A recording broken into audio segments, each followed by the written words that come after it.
ओम नमः शिवाय शिवजी सदा सहाय। ओम नमः शिवाय गुरुजी सदा सहाय। रुद्र संहिता के पार्वती खंड का 9वां और 10वां अध्याय। मैना और हिमालय की बातचीत, पार्वती तथा हिमवान के स्वप्न तथा भगवान शिव से मंगल ग्रह की उत्पत्ति का प्रसंग। ब्रह्मा जी कहते हैं, नारद, जब तुम स्वर्गलोक को चले गए तब से कुछ काल और व्यतीत हो जाने पर एक दिन मैना ने हिमवान के निकट जाकर उन्हें प्रणाम किया। फिर खड़ी हो वे गिरी कामिनी मैना अपने पति से विनय पूर्वक बोली। मैना ने कहा, प्राणनाथ, उस दिन नारद मुनि ने जो बात कही थी उसे स्त्री स्वभाव के कारण मैंने अच्छी तरह नहीं समझा। मेरी तो यह प्रार्थना है कि आप कन्या का विवाह किसी सुंदर वर के साथ कर दीजिए। वह विवाह सर्वथा अपूर्व सुख देने वाला होगा। गिरिजा का वर शुभ लक्षणों से संपन्न और कुलीन होना चाहिए। मेरी बेटी मुझे प्राणों से भी अधिक प्रिय है। वह उत्तम वर पाकर जिस प्रकार भी प्रसन्न और सुखी हो सके वैसा कीजिए। आपको मेरा नमस्कार है। ऐसा कहकर मैना अपने पति के चरणों पर गिर पड़ी। उस समय उसके मुख पर आंसुओं की धारा बह रही थी। प्रयाग शिरोमणि हिमवान ने उन्हें उठाया और यथावत समझाना आरंभ किया। हिमालय बोले, देवी मेनके, मैं यथार्थ और तत्व की बात बताता हूँ, सुनो। भ्रम छोड़ो। मुनि की बात कभी झूठी नहीं हो सकती। यदि बेटी पर तुम्हें स्नेह है तो उसे सादर शिक्षा दो कि वह भूतपूर्वक सुस्थिर चित्त से भगवान शिव के लिए तप करे। मेनके, यदि भगवान शिव प्रसन्न होकर कालिका परिग्रहण कर लेते हैं तो सब शुभ होगा। नारद जी का बताया हुआ अमंगल या अशुभ नष्ट हो जाएगा। शिव के समीप सारे अमंगल सदा मंगल रूप हो जाते हैं। इसीलिए तुम पुत्री को शिव की प्राप्ति के लिए तपस्या करने की शीघ्र शिक्षा दो। ब्रह्मा जी कहते हैं, नारद, हिमवान की यह बात सुनकर मैना को बड़ी प्रसन्नता हुई। वह तपस्या से रुचि उत्पन्न करने के लिए पुत्री को उपदेश देने के निमित्त उसके पास गई, परंतु बेटी के सुकुमार अंग पर दृष्टिपात करके मैना के मन में बड़ी व्यथा हुई। उनके दोनों नेत्रों में तुरंत आंसू भर आए। फिर तो गिरी प्रिया मैना में अपनी पुत्री को उपदेश देने की शक्ति नहीं रह गई। अपनी माता की उस चेष्टा को पार्वती जी शीघ्र ही ताड़ गई।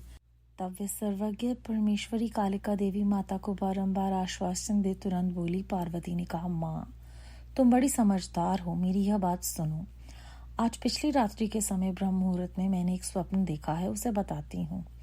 माता जी, स्वप्न में एक दयालु एवं तपस्वी ब्राह्मण ने मुझे शिव की प्रसन्नता के लिए उत्तम तपस्या करने का प्रसन्नता पूर्वक उपदेश दिया है। नारद, यह सुनकर मेनका ने शीघ्र अपने पति को बुलाया और पुत्री के देखे हुए स्वप्न को पूर्णतः कह सुनाया। मेनका के मुख से पुत्री के स्वप्न को सुनकर गिरिराज हिमालय बड़े प्रसन्न हुए और अपनी प्रिय पत्नी को समझाते हुए बोले। गिरिराज ने कहा, प्रिय, पिछली रात में मैंने भी एक स्वप्न देखा है। मैं आदर पूर्वक उसे बताता हूँ, तुम प्रेम पूर्वक उसे सुनो। एक बड़े उत्तम तपस्वी थे। नारद जी ने वर के लिए जैसे लक्षण बताए थे उन्हीं लक्षणों से युक्त शरीर को उन्होंने धारण कर रखा था। वे बड़ी प्रसन्नता के साथ मेरे नगर के निकट तपस्या करने के लिए आए। उन्हें देखकर मुझे बड़ा हर्ष हुआ और मैं अपनी पुत्री को साथ लेकर उनके पास गया। उस समय मुझे ज्ञात हुआ कि नारद जी के बताए हुए वर भगवान शंभु यही हैं। तब मैंने उन तपस्वी की सेवा के लिए अपनी पुत्री को उपदेश देकर उनसे भी प्रार्थना की कि वे इसकी सेवा स्वीकार करें, परंतु उस समय उन्होंने मेरी बात नहीं मानी। इतने में ही वहां सांख्य और वेदांत के अनुसार बहुत बड़ा विवाद छिड़ गया। तदनंतर उनकी आज्ञा से मेरी बेटी वहीं रह गई और अपने हृदय में उन्हीं की कामना रख कर भक्तिपूर्वक उनकी सेवा करने लगी। सुमुखी, यही मेरा देखा हुआ स्वप्न है जिसे मैंने तुम्हें बता दिया। अतः प्रिय, मैंने कुछ काल तक इस स्वप्न के फल की परीक्षा या प्रतीक्षा करनी चाहिए। इस समय यही उचित जान पड़ता है। तुम निश्चित समझो, यही मेरा विचार है। ब्रह्मा जी कहते हैं, मुनीश्वर नारद, ऐसा कहकर गिरिराज हिमवान और मेनका शुद्ध हृदय से उस स्वप्न के फल की परीक्षा एवं प्रतीक्षा करने लगे। देवऋषि शिव भक्त शिरोमणि भगवान शिव का यश परम पावन, मंगलकारी, भक्ति वर्धक और उत्तम है। तुम इसे आदर पूर्वक सुनो। दक्ष यज्ञ से अपने निवास स्थान कैलाश पर्वत पर आकर भगवान शंभु प्रिय विरह से कातर हो गए और प्राणों से भी अधिक प्यारी सती देवी का हृदय से चिंतन करने लगे। अपने पार्षदों को बुलाकर सती के लिए शोक करते हुए उनके प्रेम वर्धक गुणों का अत्यंत प्रतिपूर्वक वर्णन करने लगे। यह सब उन्होंने सांसारिक गति को दिखाने के लिए किया। फिर गृहस्थ आश्रम की सुंदर स्थिति तथा नीति रीति का परित्याग करके वे दिगंबर हो गए। सब लोकों में उन्मत्त की भांति भ्रमण करने लगे। लीला कुशल होने के कारण विरह की अवस्था का प्रदर्शन करने लगे। सती के विरह से दुखित हो कहीं भी उनका दर्शन ना पाकर भक्त कल्याणकारी भगवान शिव पुणे कैलाश गिरी पर लौट आए और मन को यत्न पूर्वक एकाग्र करके उन्होंने समाधि लगा ली, जो समस्त दुखों का नाश करने वाली है। समाधि में अविनाशी स्वरूप का दर्शन करने लगे। इस तरह तीनों गुणों से रहित हो वे भगवान शिव चिरकाल तक सुस्थिर भाव से समाधि लगाए बैठे रहे।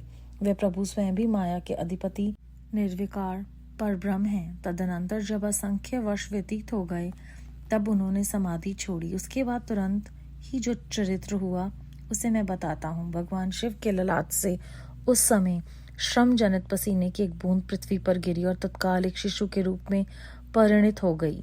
मुने उस बालक के 4 भुजाएं थी, शरीर की कांति लाल थी और आकार मनोहर था। दिव्य द्वितीय से दीप्तिमान व शोभाशाली बालक अत्यंत दुस्सह तेज से संपन्न था। तथापि उस समय लोकाचार परायण परमेश्वर शिव के आगे वह साधारण शिशु की भांति रोने लगा। यह देख पृथ्वी भगवान शंकर से भयमान उत्तम बुद्धि से विचार करने के पश्चात सुंदरी स्त्री का रूप धारण करके वहीं प्रकट हो गई। उन्होंने उस सुंदर बालक को तुरंत उठाकर अपनी गोद में रख लिया और अपने ऊपर प्रकट होने वाले दूध को ही स्तन्य के रूप में उसे पिलाने लगी। उन्होंने स्नेह से उसका मुंह चूमा और अपना ही बालक मान हंस हंसकर उससे खेलने लगी। परमेश्वर शिव का हित साधन करने वाली पृथ्वी देवी सच्चे भाव से स्वयं उसकी माता बन गई। संसार की सृष्टि करने वाले परम कौतुकी एवं विद्वान अंतर्यामी शंभु वह चरित्र देखकर हंस पड़े और पृथ्वी को पहचान कर बोले, धरणी तुम धन्य हो, मेरे इस पुत्र का प्रेम पूर्वक पालन करो। ये श्रेष्ठ शिशु मुझ महातेजस्वी शंभु के श्रम जल पसीने से तुम्हारे ही ऊपर उत्पन्न हुआ है। वसुधे, यह प्रियकारी बालक यद्यपि मेरे श्रम जल से प्रकट हुआ है, तथापि तुम्हारे नाम से तुम्हारे ही पुत्र के रूप में इसकी ख्याति होगी। यह सदा त्रिविध तापों से रहित होगा, अत्यंत गुणवान और भूमि देने वाला होगा। ये मुझे भी सुख प्रदान करेगा। तुम इसे अपनी रुचि के अनुसार ग्रहण करो। ब्रह्मा जी कहते हैं, नारद ऐसा कहकर भगवान शिव चुप हो गए। उनके हृदय में विरह का प्रभाव कुछ कम हो गया। उनमें विरह क्या था? वे लोकाचार का पालन कर रहे थे। वास्तव में सत्पुरुषों के लिए प्रिय श्री रुद्रदेव निर्विकार परमात्मा ही हैं। शिव की उपयुक्त आज्ञा को शिरोधार्य करके पुत्र सहित पृथ्वी देवी शीघ्र ही अपने स्थान को चली गई। उन्हें अत्यंत सुख मिला। वह बालक भौम नाम से प्रसिद्ध हो युवा होने पर तुरंत काशी चला गया और वहां उसने दीर्घ काल तक भगवान शिव की सेवा की। विश्वनाथ जी की कृपा से ग्रह की पदवी पाकर वह भूमि कुमार शीघ्र ही श्रेष्ठ एवं दिव्य लोक में चले गए, जो शुक्र लोक से परे है। अध्याय 9 और 10 समाप्त। इस अध्याय में हमने जाना कि किस प्रकार मैना और गिरिराज आपस में सलाह मशवरा करके अपनी बेटी का जो भविष्य है उसके बारे में निर्णय लेते हैं और अंत में इस निष्कर्ष पर पहुंचते हैं कि जैसे हमें नारद जी ने कहा है कि वह भगवान शिव के लिए तप करे तो अपने आप सब कुछ शुभ हो जाएगा। इसकी प्रेरणा हमें उनकी वार्तालाप से मिलती है।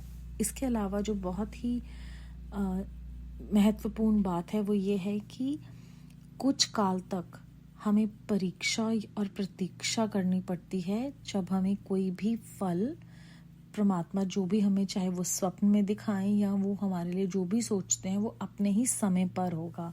इस बात का जिक्र इस अध्याय में 2 बार आया है ताकि हम याद रखें कि जो होना है वो अच्छा होगा और सब कुछ उन परमात्मा के ऊपर जब हम छोड़ देंगे, उनका नाम सिमरन करेंगे तो अशुभ हो ही नहीं सकता, क्योंकि परमात्मा भक्त वत्सल है। उसके बाद यहाँ पर 3 बार इस बात का वो जिक्र हुआ है कि सब कुछ जो है वो लोकों की गति के लिए होगा। शिशु रोया, शिवजी महाराज ने सती जी का शोक किया क्योंकि वह ये सब कुछ लोकाचार के लिए कर रहे थे, क्योंकि हम उनकी माया को समझने में समर्थ नहीं हैं। तो हमारे आसपास बहुत सारी चीज़ें होती हैं जो हमारे समझ से परे हैं, लेकिन वो अपने ही गति से होती हैं, जो उनको सही लगता है वो हमारे लिए करते हैं। यहाँ पर इस बात को हमें समझाया गया है। चाहे वो पिछले अध्यायों में जब पार्वती जी का जन्म हुआ तो वो एक शिशु की भांति ही रोई, क्योंकि जो लोग हैं वो नहीं समझ पाएंगे कि वो परमेश्वरी ने जन्म लिया है। इस अध्याय में वो अपने पार्षदों को बुलाकर सती जी का शोक करते हैं, क्योंकि ये सब कुछ उन्हें सांसारिक गति को दिखाने के लिए करना पड़ता है। उन्होंने सब लोगों का परित्याग करके, नीति रीति का परित्याग करके वो दिगंबर हो गए और काफ़ी देर तक समाधि लगाए बैठे रहे। फिर काफ़ी वर्ष व्यतीत होने के बाद उन्होंने जब समाधि छोड़ी, तब उस समय पर उनके बूंद से जो शिशु का जन्म हुआ वो भौम के नाम से प्रसिद्ध हुआ, जो काशी चला गया और शुक्र लोक से भी वो परे है, क्योंकि जो भी वो रचना रचते हैं वो हमारे भले के लिए है। तो वो बताते हैं कि ये जो शिशु है वो धरती पे भी सुख देगा, मुझे भी सुख देगा, और इससे जो ये मेरा प्रिय बालक है ये त्रिविध तापों से रहित होगा, गुणवान होगा और भूमि देने वाला होगा, सबको सुख प्रदान करेगा। तो देवी पृथ्वी को वो कहते हैं कि इसका तुम प्रेम पूर्वक पालन करो। इस प्रकार इस समस्त सृष्टि में जो भी होता है वो हम सबकी भलाई के लिए होता है। बार बार हमें ये श्री शिव पुराण में, अन्य ग्रंथों में ये बताने का प्रयत्न करते हैं परमात्मा कि हम समझें कि जो हो रहा है, जैसा हो रहा है, वो हम सबके भले के लिए हो रहा है। और सबसे महत्वपूर्ण बात है कि वो अपने निर्धारित समय पे होगा, जो हमारे लिए बेहतर है, जो हम अभी नहीं समझ पाते, लेकिन आने वाले समय में हमें वो जो भी सर्वश्रेष्ठ है और हमारे लिए बेहतर है वही प्रदान करते हैं। अनंतम अनंतम शुक्राना गुरु जी। ओम नमः शिवाय। शिव जी सदा सहाय। ओम नमः शिवाय। गुरु जी सदा सहाय।